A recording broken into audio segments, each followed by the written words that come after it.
Welcome to Artificially Intelligent Marketing, a weekly podcast where we stay on top of the latest trends, tips, and tools in the world of marketing AI, helping you get the best results from your marketing efforts. Now let's join our hosts, Paul Avery and Martin Broadhurst. Welcome to Artificially Intelligent Marketing. Here we are for episode 17. Thank you for joining us. I'm here with my good friend Martin. Martin, how are you and what have you been up to this week? I am bright and breezy today. And this week I have been preaching from the good book, Generative AI. I was at a digital marketing conference over in Leicester, about 300 people in the room. And I was doing a session about how to basically prepare for a future powered by AI when it comes to your marketing. You know, all of these new AI tools and what should people know. Couple of interesting things from that talk, Paul. First one was that at the same conference last year, I asked people how many people had used AI. About 10% of the people put their hand up last year. This year, I would say 95% of the room had done. It was overwhelmingly a sea of hands went up. The vast majority, ChatGPT, and specifically the free version of ChatGPT. So not many people getting their hands on GPT-4 just yet. But the other thing that came out of that conference was a little bit of presentation magic, Paul. Oh, what I decided to do with the talk was I wanted to incorporate some audience interaction. So at the start of the talk, I was going through a few stats about where the state of AI at the moment and the McKinsey report that said about 4 trillion being added to the global GDP from generative AI. But I also asked people in the audience who had used ChatGPT and what their use cases were. So a couple of members in the audience had, they told me their name, told me where the business was. And I made sure to repeat this very loud for the rest of the room. So I would say, oh, this is Mohammed and you're a graphic designer and you've been using it to create press releases. And how has that been? And he told me the good and the bad. And I did that with another audience member as well. As the talk went on, got to the end of the session and nobody in the room, kind of saw this coming. I said, you really want to experiment with these tools, particularly trying out something like ChatGPT with Zapier. Now, obviously we've played about with the great OpenAI and Zapier integration, which gives you access to Whisper, the audio transcription tool. So what I'd done is I'd preloaded a file in Google Drive to when a new file goes into that drive, goes into Whisper, and a sequence of steps occurs. Long story short, taking the audio clip, transcribing that, turning the transcription into a blog post and publishing it in real time on medium.com, on a Medium blog with an image created from DALL-E. Again, that's taken from the audio prompt as well.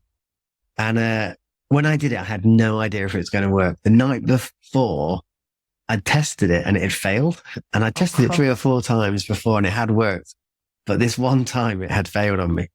And I thought, oh dear, this is bad. And there was no one in the audience that knew that I was doing. So none of the tech team could give me a kind of thumbs up to tell me that it had worked. I was just, you know, there was going to be a big reveal. Anyway, so I said, at the end, I said, I said to the audience, you can even use this to write and publish a blog post without even touching a keyboard.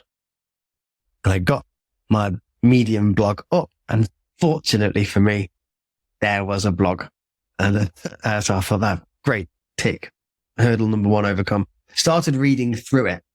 And no one really understood the kind of relevance of this. It all seemed a bit generic until I got to 2 paragraphs where it mentioned the business owners I'd spoken to. It had their names, the company they were from, and their use cases. And when I read that out, there was an audible gasp in the room as people were like, how has he done that? That is magic. So yeah, that was deeply satisfying. As someone who's done a little bit of stand-up comedy in years gone by, great when you can get a laugh from an audience, but getting an audible gasp as people were just shocked was a good moment. That is awesome. So you had it you recorded audio while you were speaking stopped the audio at some point through it, and then that triggered the rest of the workflow while you just finished your talk. Yeah, and then so you I came managed back to it at the end, and it was all written as a blog post for you. Yeah, and then that was, that was the most nervy thing, because I had it recording in my pocket. And then I went over to the lectern. I had to kind of sneak out my phone on the lectern, put it in front of me, and I had to press stop, upload to Google Drive. I knew that it was only 4 clicks, and it was fairly straightforward. I drilled it a few times. But, 5G could have dropped, like the signal in the room could have been terrible and it might not have uploaded the file. There were any number of things that could have gone wrong, and I could have looked like a bit of a mug at the end. But fortunately, I didn't. I love that. Great story. I was at Vistage this week. I think that was probably one of the more exciting things that happened to me this week. I'm a member of Vistage, which is like a CEO peer learning network. It's been hugely valuable to our business and certainly my own personal development. So if you're a managing director or a CEO out there who is looking for support and places to bounce ideas off and training, I'd highly recommend Vistage. But I was at their conference, their yearly conference in London, and saw a great talk from Fireside Chat with Stephen Bartlett of Diary of a CEO fame, among other things, and Dragon's Den. That was really interesting. But the thing that really caught my eye from an AI perspective was I went to a breakout talk about AI. Probably the most important and interesting thing for me from the talk was a couple of polls that the speaker ran live during the session. And there was probably, 80, 90 people in the room.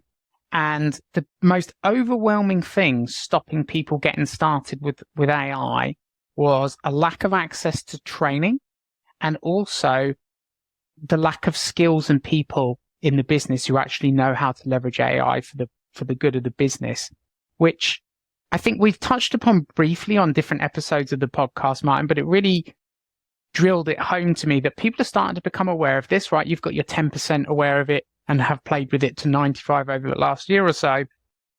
But now they're trying to figure out, how do we get started? And of course, it made me realize how remiss of us, Martin, that we offer AI training and AI consultancy for businesses in order for them to get started with AI. But we never mention it on the podcast because we're spending all of our time diving into the details and all the nitty-gritty bits that we love to talk about. But yes, I think that's where businesses are. They're ready to get started, but they don't know where to start, and they're looking for training and help. So if you visit artificiallyintelligentmarketing.com, we're going to add a few more details about the services we can offer around that for those of you that are interested.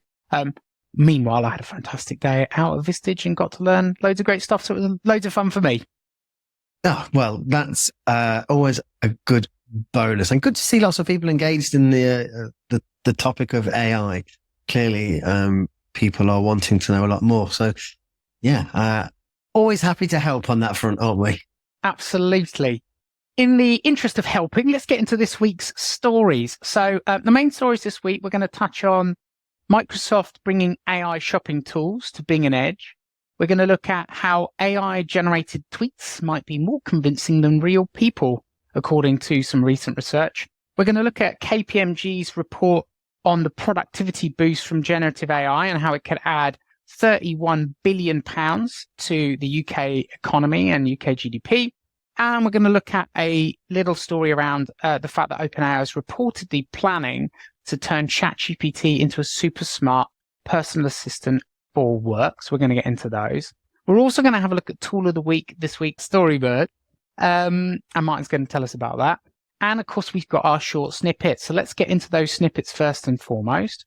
So the first one is that OpenAI is opening its first expansion office, and it's going to be here in the UK in London. So welcome to the OpenAI team. Hit us up if you want to be on the podcast or you fancy a coffee. Ha, ha, ha. We also have Demis Hassabis, Google DeepMind CEO, saying that its next algorithm will eclipse ChatGPT. So there was an interview with Wired Magazine where he mentioned Google working on a sort of combined technology where they're going to improve their LLM with some of the techniques used in AlphaGo to give their new system Gemini abilities to do things such as planning and solving complex problems. So that's quite interesting. And they were brave enough to come out and say it's going to be much better than GPT-4. So watch that with bated breath. I am very excited by that. I just have a lot of faith in Hassabis and the DeepMind team. I just love what they've done and their approach that they've taken with AlphaGo and AlphaZero. I'm excited to see what comes of that combination with LLMs.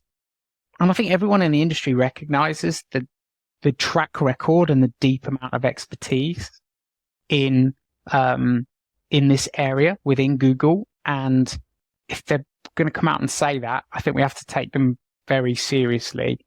I've not been able to find any mention on timeline for that in terms of us actually seeing it in action. But yes, be really excited to see when that comes out. Another short snippet. You might remember that we spoke on the podcast about Dragan, which was a research paper showing how you could drag bits of images and the algorithm would be able to adjust them to make them look real. So I think the examples we gave were turning a lion's head, extending a model's shorts into trousers, and adjusting a car features, and then the rest of the car adjusts around it. Well, now you can access this on Hugging Face, so you can both access the source code and there is a demo. And I had a little play with the demo, Martin, and I have to say, by and large, it lived up to the videos in the research paper, which was quite amazing. There's a model, and I took the poor model and I moved the model's right arm right out, and I had the model's head turn round to the right quite far, almost to the point where it probably would have broken a human's neck. And it did a reasonably good job of making it look like a real representation of what that had looked like if the image had been captured like that. So that was pretty cool. I recommend going and having a play with that. And it'll be interesting to see how quickly this type of technology can be baked into commercial products. One has to assume Adobe Photoshop's AI beta is going to get an update at some point if they can develop similar technologies, right? There was another cool story, this from one close to my heart from in the life sciences, Martin, from In Silico Medicine. So In Silico is a member of the NVIDIA Inception sort of group. And we talked a little bit about how NVIDIA had invested in and was working with companies to leverage large language models and other AI-based tools to help drive business growth. And in this case, pretty cool because In Silico is entering phase 2 of clinical trials for a drug candidate that they discovered using their AI platform, which is to treat idiopathic pulmonary fibrosis. But why is this really interesting is, according to NVIDIA, doing this the traditional way would have cost more than $400 million and taken up to 6 years. But using generative AI, In Silico is able to do it in 1/10 of the cost and 1/3 of the time, reaching that first phase of clinical trials just 2.5 years after beginning the project. And here in the life sciences, it's very well recognized that going from an initial idea to getting a drug to market takes way too long and costs way too much. This is, again, more evidence of the power of AI in the life sciences especially. Good to see a real world example of that, because it's one of those ones where we hear about the promise of this. So actually seeing a kind of tangible project saying, yeah, we're doing this is moving, and this is the result and the impact. That's great to see. Yeah, very exciting stuff. Looking forward to seeing more such examples, I think, over the next 2 or 3 years here. We talked a little bit about Midjourney's update last week, but since then I've been having a play and seen quite a few examples online. I don't know if you've seen them, Martin, but people have been getting some amazingly interesting effects with this new zoom tool, basically creating like infinite zoom outs and then combining them in Adobe Effects or After Effects to create these videos where they start with an image and they zoom out and out and out and out. And half the time the tool does just a really good job of applying proper context. And some of the times it goes absolutely loopy and like puts an image inside a photo frame inside a painting, and it's kind of mad. Have you seen any of these? Yeah. I watched one this morning actually, and it was of a plane that had crashed in a landscape, and it zoomed out. And in the journey that it zooms out, it must zoom out like it must be like the equivalent to 2 miles away. And you end up in this cabin almost with a pilot or someone looking out over the landscape where there's basically just been multiple plane crashes. They're really impressive. Mid-Journey updates that came out recently with 5.2. I've been playing with some of the other ones. Have you tried the shorten capability? No, not yet. Tell us about that. So shorten is where you take your existing prompt and you ask it to shorten it. And what it does is it basically cuts out bits of text that it doesn't think are relevant, that it's not going to help get you any better output. And it gives you 4 options and it does aggressively shorten it. Like the first one is slightly shortened and the last one is basically like hardcore. We've reduced this to the absolutely core words that it could be.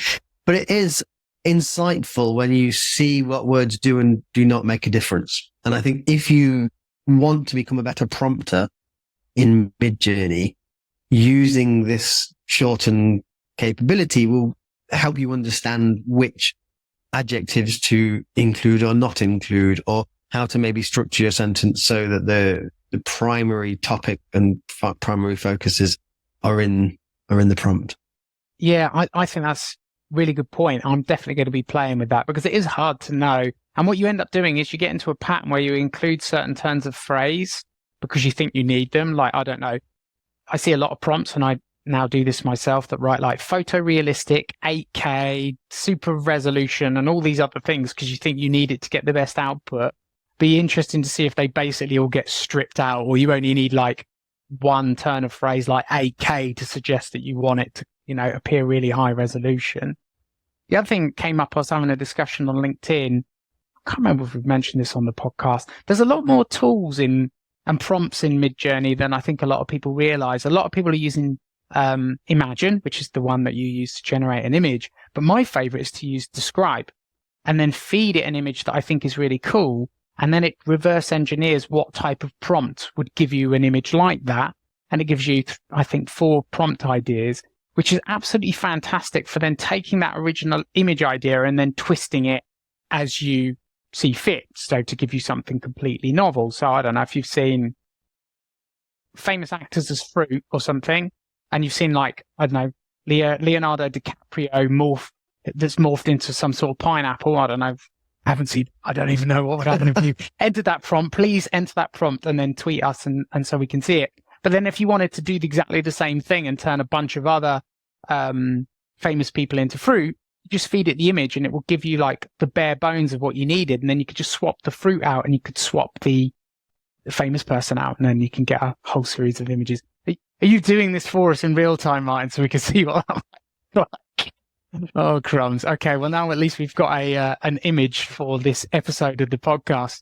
So yeah, Mid-Journey, cool. Go play with it. There's loads of extra power there now. What else have we seen this week? We've seen GPT Author. So I don't know if people have seen this, but this has been released on GitHub. And according to GitHub, this is a project that utilizes a chain of GPT-4 and Stable Diffusion API calls to generate an original fantasy novel. Users can provide an initial prompt and enter how many chapters they'd like it to be, and the AI then generates an entire novel, outputting an EPUB file compatible with ebook readers, and that you can create a 15-chapter novel for as little as $4, and it will be written in just a few minutes. That's kind of a bit mind-blowing. It's not out of the realms of what you might expect given what we know the tools can do, but the fact that someone's now made that tool available as an open source on GitHub for people to go play with, I can imagine an explosion now of book generators, one assumes. Martin, what are your thoughts on that one? Well, how long till the Booker Prize is won by an AI and the author has to come clean, much like the Sony Photography Award recently?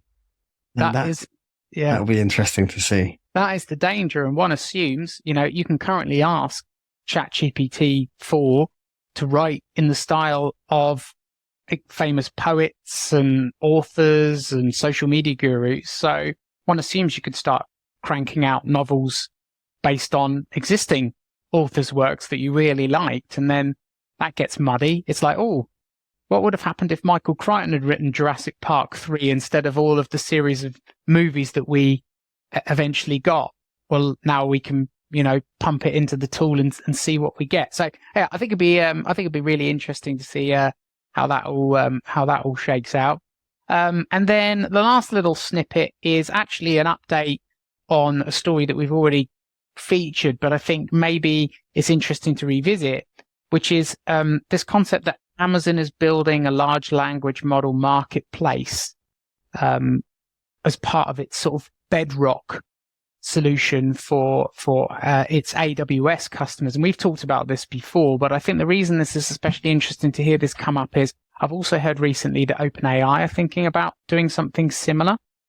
And also, I think as marketers get to grip with the base level capabilities of an OpenAI ChatGPT type tool for simple content generation, I'm meeting lots of business owners and marketers who wish that they had access to an LLM that understands their own business and their own content and their own internal information better to be able to produce things that are more customized to them, either as an internal knowledge product, so that you almost have like an Ask Jeeves, but for internal stuff. It's like, oh, who do I go to find this out? And what document contains information on this technical aspect of this product or whatever it may be.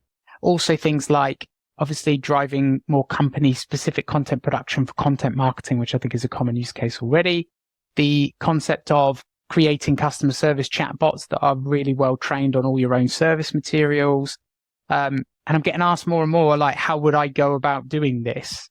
And one assumes that, therefore, this marketplace from Amazon could make that easier. So if you're a product manager or a marketer, you probably need to keep an eye on this space as it becomes easier and easier to develop large language models on your own information for marketing, sales, and customer support use cases without all of the technical complexity that would go into it. So I think that's going to be interesting to see how that evolves. Yeah, I agree. I think the one thing with all of that, because I'm getting a lot of people asking me as well about this, how do you create these kind of knowledge bases? And to a certain extent, I think, the co-pilots of this world, when all of your documentation can be read by Copilot, certainly for an internal knowledge base for employees, I think I'm expecting Microsoft or Google Workspace AI to do a lot of the heavy lifting there. So obviously, if you need a customer-facing one, I think there's going to be lots of solutions coming forward. But interesting proposition from Amazon there. Yeah, and maybe I'm being overly optimistic, but I'm kind of disappointed that we haven't. I know that there are betas and that some people have some access to Windows Copilot and others have access to some of the part of Google's Palm models in Google Docs and Gmail. But I was expecting hoping for a slightly wider rollout of those tools by now. And we haven't seen it yet. So they're built because they've beated them, but they're not rolling them out that quickly. So what can we read into that? Do we think it's technical infrastructure that's going to slow that down? Because obviously there's a lot of compute power is going to be needed to fuel that. Is it the tools don't perform that well in the hands of real people doing real use cases? And so actually figuring that out and ironing out the kinks is slowing things down. I don't know. What do you think? Is this timeline, am I being overly optimistic? Is everything playing out as you might expect? Or do you think we should maybe have this by now? I thought we'd have it in autumn, to be honest, when they announced it. I think you've touched on a few things. The compute power, turning this on overnight and giving this to the world, everyone with Windows 11 or what have you. I think a few things might fall over, but also, early testing. I've seen a few headlines and a few tweets. People aren't blown away with it so far. So maybe it's just a case of, do you know what? This is just going to take a lot more testing, a lot more real world, get it in the hands of users that are going to break things. Yeah, that would make sense. And, we know these tools are prone to hallucination and you have to very precisely brief them currently to get exactly what you want. And I think that all makes sense. Right. Should we move on to our main stories for the week? And let's start with Microsoft bringing AI shopping tools to Bing and Edge. So you spotted this. What were your thoughts on this? Yeah, so Microsoft have announced a new AI-powered shopping tool for Bing and Bing AI chatbot, which is available in the Edge sidebar browser. So this new toolset includes an automatic buying guide generator, which uses Bing's GPT-powered AI to aggregate and list product specs for comparison and purchasing. So as part of this, the buying guide will pull in content from a bunch of different websites. At the moment, I believe it's only available in the US, but worldwide rollout is coming soon. A couple of interesting points from the buying guide that it generates. It has AI generated review summaries. So it's taking lots of reviews and then summarizing them all to give you the kind of the good, the bad, the highlights and what have you. There's another feature that I thought was particularly interesting, and you can see here how AI is being monetized, and that's the price match tool. So what they're doing is that they're putting in a price match tool that helps users to request a price match from retailers. Now, it's expected or it's thought that Microsoft are getting an affiliate fee. They're getting some commission on the sales through these buyer's guides. So that's how they're going to actually monetize this as a strategy.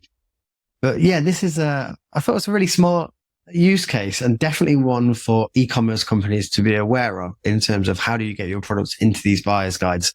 On the one hand, I think this is good for consumers and to an extent, good for product marketers and resellers. But if you're a publisher, if I think about last time I bought a bit of tech, in fact, the last bit of tech that I bought was, it was my PC. I think I've mentioned it recently. I bought my new PC. How many blog posts, how many articles did I read on the likes of Tech Radar, on the likes of, is it Tom's Guide, on all of these Net and all these other platforms with the 10 best laptops of 2023 style thing. Yeah. Yeah. All of that. They are going to be sitting up and going, ooh, yeah, Bing is coming for is going to eat our lunch. Yeah, it's interesting. I mean, obviously there's the impact on e-commerce stores and how can you get into these sort of automated buying guides, if you like. But I saw a post on LinkedIn this week, slightly tangential, but related, about the best tools for SEO were writing listicles and how-to guides. And that may still be accurate today. I don't think it'll be accurate for very long. And personally, I probably wouldn't invest a huge amount of time and energy in those because I think they're going to be usurped by generative AI that basically gives people that type of information naturally in the response that you get from the tool. Yeah, you already see that coming in the examples of Google's search generative experience, listicles being written. You even see listicles that are listing websites without actually linking to the website, which is crazy to me. I have to think that they'll do slightly more for publishers rather than just eating all of their content and regurgitating it. But yeah, I think if you're in that game, you've got to start diversifying how you create content. Yeah, I think where my head starts to melt is these tools have been trained on, and one assumes will continue to be trained on whatever content they can get their hands on, which means the web, right? But if we all now stop developing content in emerging areas, like let's all decide, listicles, how-tos, the common go-to type of content is not worth doing now because you won't get ranked or people won't click on your stuff because it will just be in a generative search result. Well, a new area in science emerges, or a new technique, which happens a lot. The tool can't write a how-to. It's got nothing to absorb and to crawl and to learn from. So does that mean that how-tos and listicles can continue, but you have to stay right at the cutting edge of material, producing information that's going to be things that the tools haven't been trained on yet because it's so new? So do we end up with like a window of opportunity on the how-tos and the listicles and what have you, until just enough content's been generated that now the ChatGPTs of the world have now been trained on it and they can regurgitate it too. What do you think about that?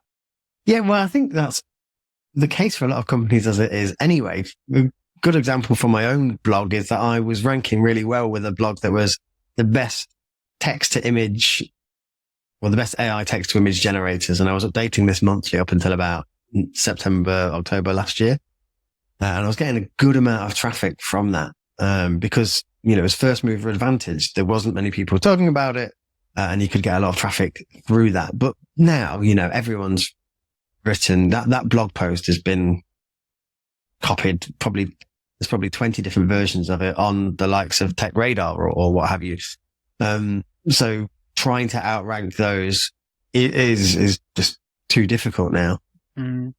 But I think what's changing is who the big competitor is. No longer is it the big publishing houses, you know, not HubSpot writing the blog and me going, there's no way I'm going to outrank HubSpot. Now it's, well, I'm not trying to outrank. I just don't want Google to rewrite my article and present it as its own work, which it inevitably will do.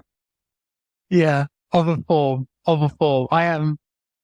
When I was out and about this week, I had someone described ChatGPT and other tools as regurgitating the information that in their training data, which it's not strictly true, is it? It's probability-based engine, yada, yada. But certainly using you as inspiration and a ton of other people, Martin, to produce some content that you used to get a lot of commercial value out of, and then you'll quickly get zero. I don't know if you follow Lily Ray on Twitter. She's an SEO influencer. She's been following the Google SGE process and doing lots of tweets about it. And she's actually found examples where search generative experience is just copying blocks of text verbatim. It isn't rewriting it there, and it is presenting it as its own, and it's very clearly a paragraph of text written elsewhere. Wow. So we've actually got this blurred line between the models understanding how to communicate as humans from their large training data sets. And then, of course, because Google has access to all the world's information indexed as part of its search algorithm, actually then going and grabbing chunks of text and then just pasting them in amongst its natural LLM output. Yep. And not giving credit. So it's like a featured snippet, except you don't even get the link in the referral. They've just taken your text without giving you the signposting. Oh, the world is so very grey at the moment. Right. With that in mind, let's move on to our next story, which is kind of similar to what we've been talking about, really. So story number 2 here is that AI-generated tweets might be more convincing than real people, according to some recent research. So we saw this story on The Verge, and in this report, a recent study found that people trust AI-generated tweets, in this case those written by GPT-3, more than those written by humans. So the research involved a survey where people were asked to identify the source of a tweet and determine its validity, and some of the tweets were from humans and some of the tweets were created by GPT-3. The tweets focused on various scientific topics, including vaccines and climate change, so also, potentially quite controversial topics. And it involved 697 participants in the UK, Australia, Canada, the US, and Ireland, and they covered 11 different topics, including topics where the content of the tweets was accurate, but some that was deliberately inaccurate. And the results showed that people struggled to distinguish between human-written and GPT-3 written tweets, and were more likely to accept both accurate and inaccurate information if it was written by the AI. So Giovanni Spitali, the study's lead author, was very keen to emphasize that the technology itself isn't good or evil, but it's just amplifying human intentions. And that the study itself, which was in Science Advances, concluded that GPT-3 generated content was indistinguishable from organic content. The research suggests that improving training data sets could prevent the misuse of these tools for disinformation, noting that GPT-3 resisted generating false content about vaccines and autism, potentially due to the amount of debunking information in the training dataset, and that ultimately Spitali advocates for fostering critical thinking skills as the most effective long-term strategy for countering disinformation. So a fascinating story, because we're not even talking GPT-4 here, we're talking its predecessor. Tweets are not exactly the longest form content in the world, so probably reasonably easy for it to do a half-decent job in the character limits that you find on Twitter.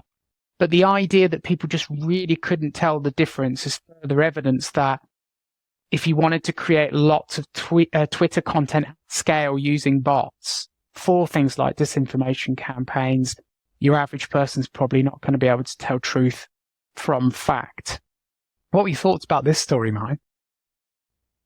I like the conclusion, certainly, about fostering critical thinking skills. I think this is, good advice in the round.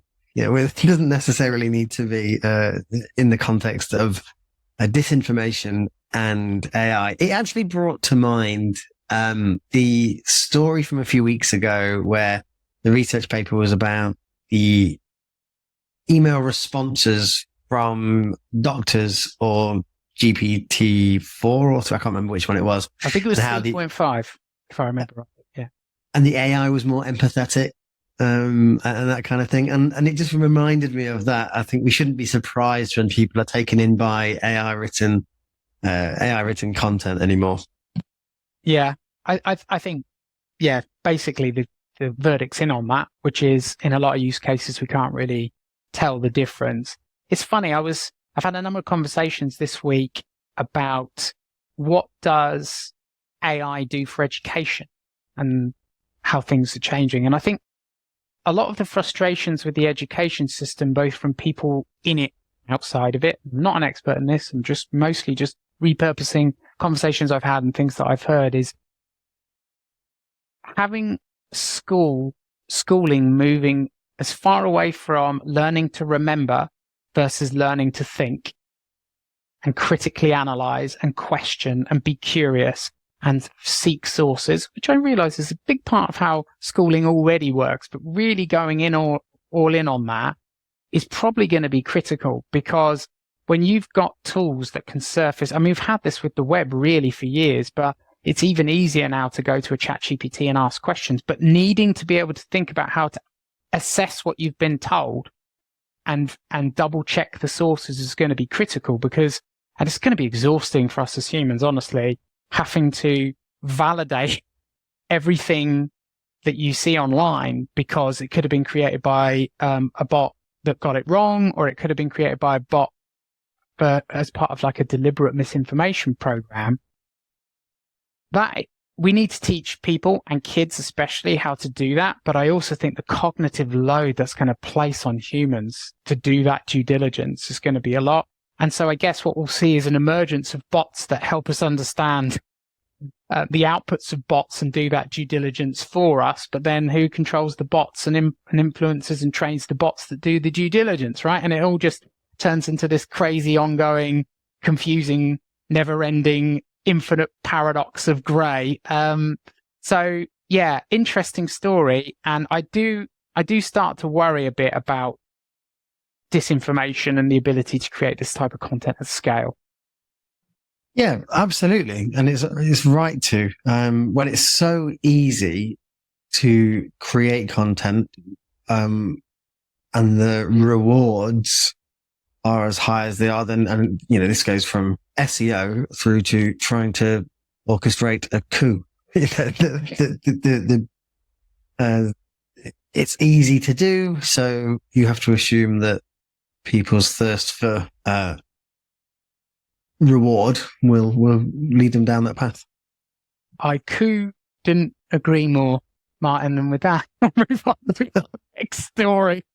So story number 3 this week is a KPMG report. Productivity boosts from generative AI could add £31 billion of GDP to the UK economy. So you saw this story, Martin. Tell us a bit more about this. Yet another report coming out from the big consultancies after we heard McKinsey's report on generative AI recently and Morgan Stanley out their report.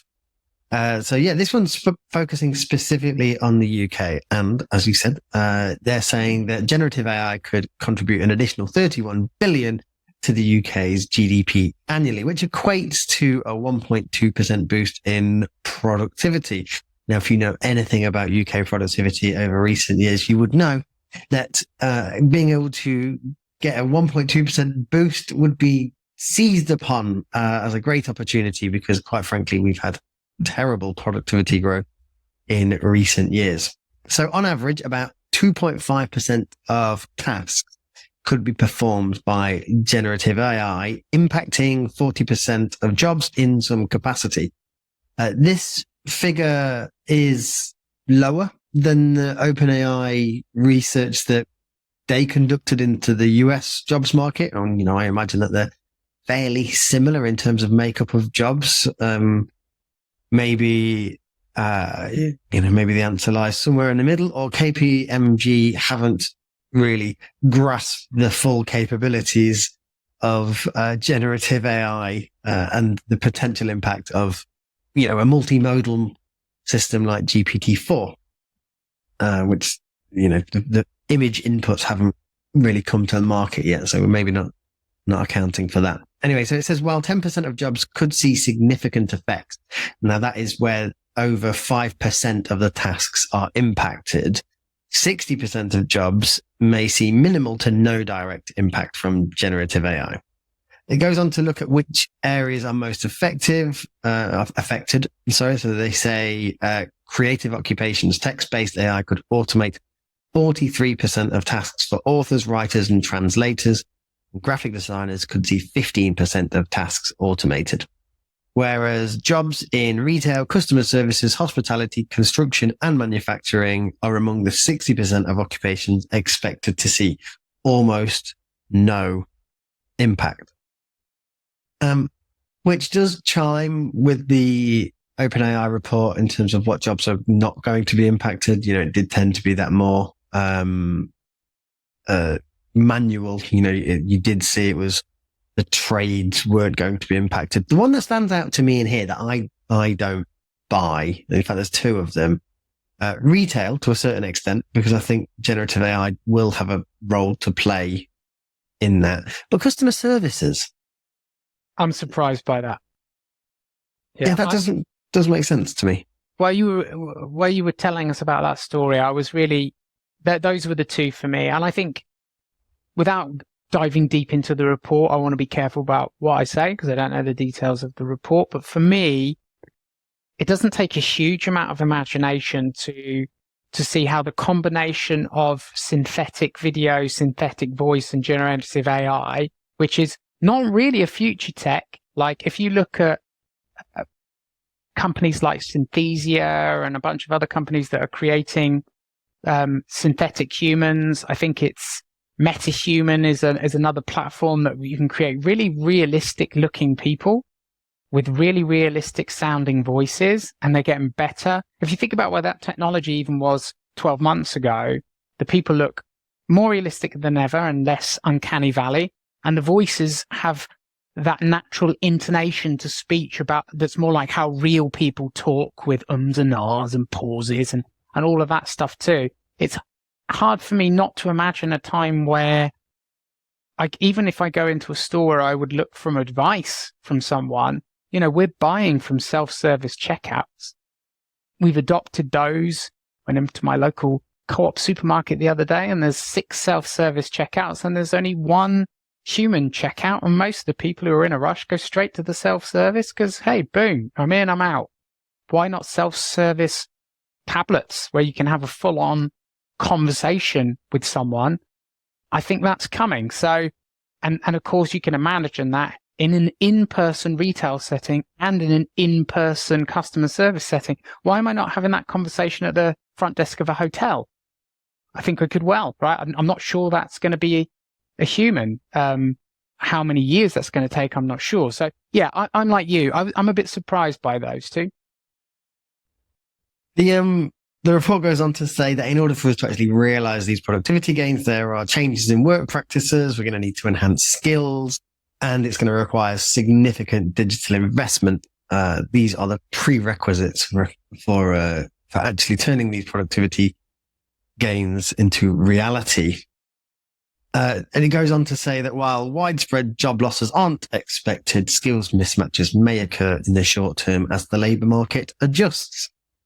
And yeah, that definitely feels right to me. I think there's going to be there's some catching up to do. As we started out with this session, people are thirsty for training in this domain. And when people see what it can do and they immerse themselves in it, they're really surprised and kind of, if they've got a brain that can kind of, if they're a creative thinker and can think outside of tell it to do this and it will do this, but they can go, oh, what about if in fact, actually, this is one of the things that I find when I'm doing the training sessions on ChatGPT, right? People will say to me, could it do this? And I'm always like, well, just try it. Just give it a go. Like, don't ask me if it can do it. Like, just get stuck in. And I think if you're someone that's a bit of a tinkerer or is prepared to kind of poke things and see how it responds and reacts, you'll immerse yourself in it. But I think there's a lot of people that don't have that inquisitiveness. So they do need a lot of, they are going to need training. And that's where, employers need to start investing.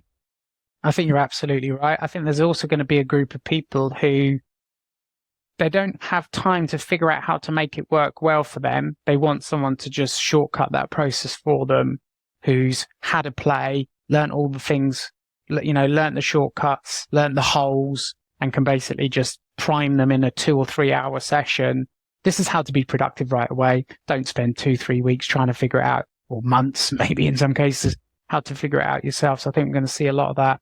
I think the other thing I took from this story, sort of big picture style, again, coming back to my experience at Vistage this week, we had a great session from Roger Martin Fagg, who's sort of Vistage's economist in residence, I guess, if you like, who often has some very interesting and sometimes quite provocative views. And he's been speaking for several years about the resource gap in the UK, the labour gap. And obviously we're thinking in terms of job losses potentially driven by AI, but within the Vistage community, we've been talking for several years now about declining birth rates in the UK over the last 20 to 30 years, a number of people taking early retirement during or just after the pandemic, and that gap in terms of enough people to do a lot of the jobs. We've got a very services driven and in some cases knowledge worker based driven economy in the UK now. And where are we going to get our productivity gains if we don't have enough people to do those jobs? And I think more and more there's a hope that AI is going to help enhance the productivity, certainly in economies like the UK's, where there is that big labour shortage. So when you look at it through that lens, it's actually maybe quite exciting and something to embrace, especially here in the UK, as something that maybe we need to try and find ways to supercharge our economy, which, let's be honest, is struggling when you use a number of different metrics and you look at growth and inflation in other Western countries. It's not looking great for the UK at the moment. And so honestly, it may be that stuff like generative AI is going to be needed to help boost our economy and get it where it needs to be. That said, we're not the only country that has generative AI. So that it's all relative, isn't it? If we get a 1.2% boost, you can assume that all other countries are going to get a similar kind of boost. Countries that have a similar economic and labour market landscape as ours, which many Western economies do. So it's not like we're going to be catching up on countries that we're slipping behind.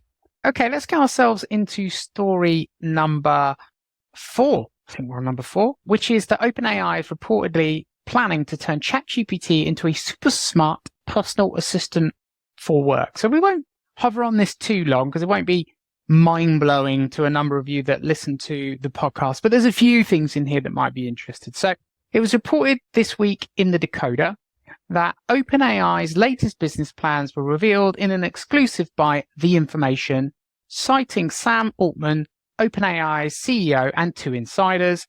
The business version of ChatGPT could be equipped with in-depth knowledge of individual employees and their workplaces, providing personal assistance tasks such as drafting emails or documents in an employee's unique style and incorporating the latest business data. So why is this interesting for marketers? Well, A, we're expecting to have this power through Windows Copilot and Google's Bard or their large language model, or however that then is branded and manifests itself. But we talked at the beginning of the podcast that this is taking its time to get into the hands of a lot of people. So is there an opportunity here for OpenAI to sidestep that process and put a more informed version of ChatGPT in our hands, especially because a lot of people I speak with have been using it for creating blog posts and social posts and marketing-driven content creation, which I think it's great at. But whenever you try and use it to create emails and stuff in your voice, it's a bit more of a painful process. And this would be a welcome addition for a lot of other use cases within businesses outside of writing blog posts, etc. So I think it'll be interesting to see. Now that might trigger a race, which the whole OpenAI field and sort of generative AI field feels like a race that OpenAI sort of bribed the starter's gun to go off early, and then everyone else is like, oh, sprint, and everybody's running after it. I think if OpenAI are able to release or find a way to empower ChatGPT to absorb company information and write in your own style and all these other things that we expect Windows Copilot, etc. to do, we might ironically then just get access to those tools earlier, which I still think, given the fact that we baked into all the other tools we use, are going to probably be easier to use and better. But again, we might thank OpenAI for triggering faster and easier access to them if indeed this turns out to be true. What are your thoughts on this, Mike? OpenAI and Microsoft are sure rubbing up against each other quite a lot, aren't they? This is the dynamic that I'm really curious about. They seem to be partners, but at the same time, absolute competitors and rivals in certain domains. Similarly, I read a report recently that OpenAI didn't want Bing AI to be published quite as fast as it was with ChatGPT and GPT-4, powering it. I think they wanted a few more guardrails. This made me think of Pi, which I know that you've been playing with. I've still not had a go with Pi. I think it's because it's on iOS only at the moment. I think you can use it through the web interface. Oh, you can get it on WhatsApp, SMS. I think even Facebook Messenger. Can you? Right. Yeah. I need to have a dig in with that then, and have a play. Am I right in thinking that these sound like similar tools, or have I misunderstood Pi? I think my experiences with Pi is that it wants to be an assistant that remembers a lot of the things that you tell it and gets to know you better. Can I ask it to write me an email and send it? No, not as far as I haven't really tried, but then some of the more basic tasks I've asked it of, it's struggled a bit. I think definitely there is a race to create an AI customized to be your personal assistant based on, you. Whether there's ends up being a blur between like one assistant that helps you with work and play and personal life and all those other things, or whether or not you end up with multiple different assistants, I'm not sure. Definitely, there's a lot of companies and a lot of money betting on personal assistants of some sort. As a slight aside, but that's probably related, I'd mostly been asking Pi things like, I want to have this difficult conversation. What would be like a good way to go about it? Like almost like bit like personal coachy type stuff. And I think it'd been doing a reasonably good job. It's a little bit annoying in that it ends every conversation element, like every bit of chat, with another question, to the point where you're like, look, I really want to stop talking to you now. It's like it's almost trying to addict you to it, but it doesn't really work. It just annoys. So there's some feedback from the developers. This week, I actually asked it something a bit more businessy. I asked it to try and write me a blog post, because I heard on a podcast with one of the co-founders that it was on par with GPT-4 with a lot of stuff. And I thought, I'm not sure that's been my experience. So I started to play with it. Creating a blog post with it was a nightmare circular conversation, because it just wants to keep asking questions. So you'll say, look, I want this. Give me an outline for a blog post on this. And it's like, okay, well, here's some things that we could include. Do you think these are good? And I'm like, yes, okay. Okay, and what about this? Do you think this is good? Yeah, okay. So I'm like, can I just have the outline, please? And they're like, yeah, okay, what about this question? I'm like, oh, and I just gave up, right? So I think based on that very limited experience, I think we're going to see a bit of a horses for courses here, and there's going to be a bunch of different AIs that do different things for us. Whether or not they get really good at understanding us over time and their use cases and applicability expands and then one particular bot takes over, I don't know. But yeah, that's been my experience. Right. Okay. Interesting to hear that reflection. If OpenAI's proposed assistant does the things that it's saying it's going to do, I'm excited for it. They're a company that I think so far are delivering on their promises. Well, I say delivering on their promises. They're not delivering GPT-4 API access to me yet. Not that they did promise, but I did fill out that early access request form some time ago. So, chop, Sam. I'm sure he's personally signing off all of the... I filled that form in 5 times. I'm thinking if I just become really annoying, I'm going to try and crash whatever server, whatever system they're running on, but just in fact, I'm going to ask ChatGPT, how can I convince them? What should I tell them to get GPT-4 API access? And if they don't give it to me, how can I bring their system down? I wonder if it would give me that advice. They're going to have to upgrade their compute capabilities just to handle your form submissions. Absolutely. Yeah, it's bot on bot action. Right. With that little nugget, let's move on to our tool of the week, and we're nearly done. Thanks for bearing with us, listeners. We're going to talk about Storybird. So you've been playing with Storybird, Martin. What's been going on? Storybird is a neat idea that I'm sure lots of people have had when they thought about the possibilities of stories being able to be written by AI, coupled with images being able to be created by AI. So your DALL-E's, your Stable Diffusion type images. Wouldn't it be great if you could just write a prompt, and then it would turn that prompt into a story that you can then get images created for you. It's laid out all of the text and the pages, and then you could have that printed, and you could give, you'd give one of your loved ones, maybe a child in your life, you could give them a personalized story. And that's what Storybird promises: create personalized stories using AI. The way that it works is you start off with 1,000 character prompt. So you've got to write a kind of summary of the story. And the more detail you give it, as is the way with these things, the more detail you give it, the better the output is. So if you if you're quite tight with your, if there's characters, you can just kind of put in brackets next to their name a few traits for them. You might say, strong or scared or courageous or whatever, and it will incorporate that into the story. Does it work? Yeah, it does. It does work. It creates a story. I put in a story for my lad about tractors, and it gave me a story, and the story was fine. That's what I would say. I don't think the storytelling... It was fine. I wasn't blown away with the quality of the output. I only did try the one story, and I felt like my prompt had enough detail in it to have more drama.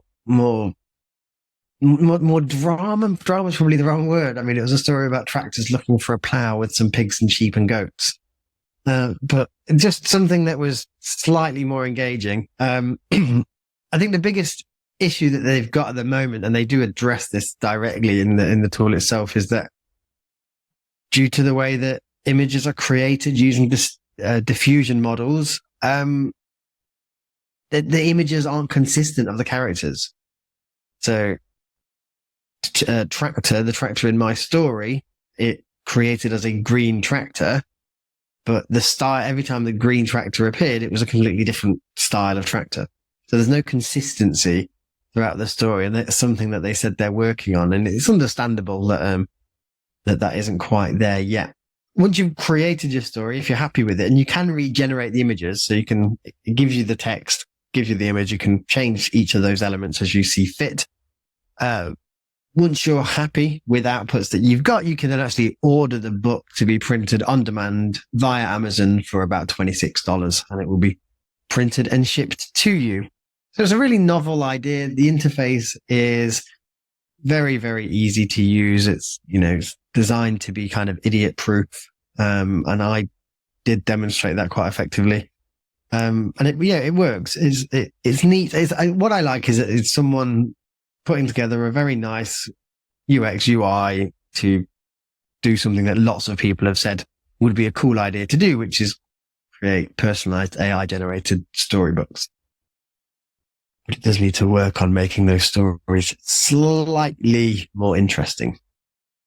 It's an interesting concept. I think when I think about it as a marketer, a great way to communicate is to tell stories. I think some of my favorite business books are not dry textbooks. They are business fables like Five Dysfunctions of a Team by Patrick Lencioni. Love that one. Basically anything that brings the message you're trying to get home to life with real characters and in a story. And I think I could definitely imagine not this tool, because I think for obvious reasons it's targeted at a very specific demographic. If we say on their homepage, empowering young writers to create unique stories with amazing illustrations, there's a very specific target market here. But how as sales folk and marketing folk can we storify the messages we're sharing about our products? Maybe there'll be an AI for that, right? Thinking even further, I was giving a workshop, a webinar about ways to make your budget go further in an economic downturn, and how it's 5 times more expensive to generate a new customer than it is keep and grow an existing customer, and how can you delight your customers. And we talked a lot in that webinar about how to delight people, but at scale. So for example, you can generate handwritten notes using tools like Handwritten, but it's done in an automated fashion. Well, you could imagine creating interesting bits of content for existing customers or new prospects at scale with images and text that are created by an AI based on a story scaffold that you give it, which might be the challenge. Start with the protagonist, which is your customer at the beginning. And then what happens as they're on their journey with you and your business as the guide, and how they come out the other end as a successful hero, perhaps incorporating specific things that end up in your CRM about their particular challenges or business or use case or whatever. So actually it doesn't take a huge amount of imagination to try and start thinking about how these tools could be used in a business context. No, quite. And, it's just, again, I've said it before, stick a nice UI on it, make it functional for people, and you've got yourself a nice product. Absolutely. And another thing we say a lot on this podcast is these tools are as bad as they're ever going to get.